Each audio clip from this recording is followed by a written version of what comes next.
যাদের মা নাই তারা জানে মা না থাকার কি জ্বালা, যাদের বাবা নাই তারা জানে বাবা না থাকার কি জ্বালা। এখন ঘরে ঝগড়া করেন, এখন ভাল লাগে না আব্বা আম্মারে, এখন আব্বা এই ভুল ধরে, আম্মা এইটা বলে, এখন অনেক অসহ্য লাগে। তো যেদিন চলে যাবে ওই দিন বুঝতে পারবেন মাথার উপর থেকে ছাতাটা নাই হয়ে গেছে, বটবৃক্ষটা চলে গিয়েছে, আর উপদেশ দেওয়ার মতো কেউ নাই, কাছে আগলে রাখার মতো কেউ নাই। এজন্য আব্বা আম্মা থাকতে আমরা যেন আব্বা আম্মার কাছ থেকে দোয়া চাই। আব্বা আম্মার দোয়া কোনোদিন আল্লাহ তাআলা ফিরিয়ে দেয়। আমরা আব্বা আম্মারে রেখে দিয়ে অমুক দরবারে যাই, অমুক দরবারে যে দোয়া চাই, আসল বড় দরবার যে আমার ঘরে এটাই ভুলে যাই। আমার আব্বার চেয়ে বড় কোনো পীর সাহেব আমার জন্য হতে পারে, আমার মায়ের চেয়ে বড় দোয়াকারী আমার জন্য পৃথিবীতে থাকতে পারে।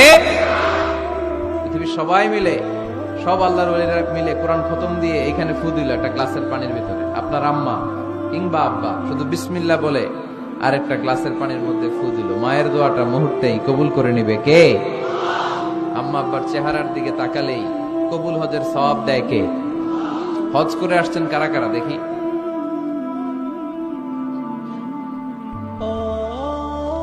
অনেক হাজি সাহেবান আছে, মাশাআল্লাহ, হাত নামান। এই যে 3 লক্ষ 4 লক্ষ টাকা খরচ করে হজ করে আসলেন, আপনার হজটা আল্লাহর কাছে গ্রান্টেড, কবুল হয়েছে।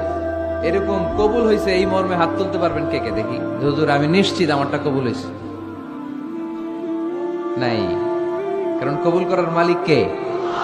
আমরা কামনা করি সব হাজি সাহেবদের হজ কবুল হোক। আমিও হজ করেছি 2018 সালে। আমরা কামনা করি আমাদের হজ উমরাগুলো কবুল হোক, কিন্তু হাত তুলে বলা যাবে না হুজুর আমারটা কবুল হইছেই, বলা যাবে? হইতেও পারে, নাও হইতে পারে। হাজি সাহেব লেখার জন্য, আল হাজ লাগানোর জন্য অনেকে যায়, আছে না নাই? তাওয়াফুল ওয়াদা একটা তাওয়াফ আছে, বিদায়ী তাওয়াফ। কি তাওয়াফ?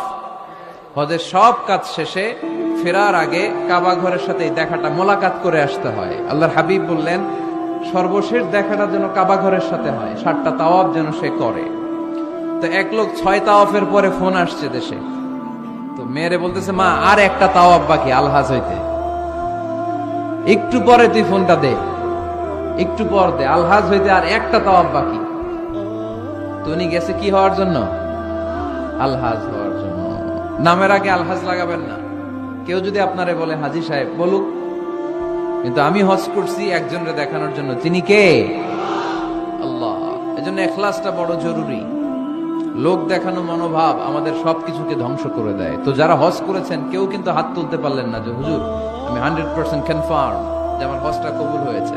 কিন্তু আল্লাহর হাবিব বলেন রহমতের নজরে তোমার আব্বা আম্মার চেহারার দিকে যদি একবার তাকাও, মুহূর্তেই একটা কবুল হজের সওয়াব তোমার আমল নামে আল্লাহ দিয়ে দিবে। চিল্লায় পড়েন আল্লাহু আকবার। এজন্য আব্বা আম্মা থেকে দোয়া নেওয়ার দরকার আছে না নাই? দোয়া চাইবেন, দোয়া চাইবেন। মায়ের মর্যাদা অনেক।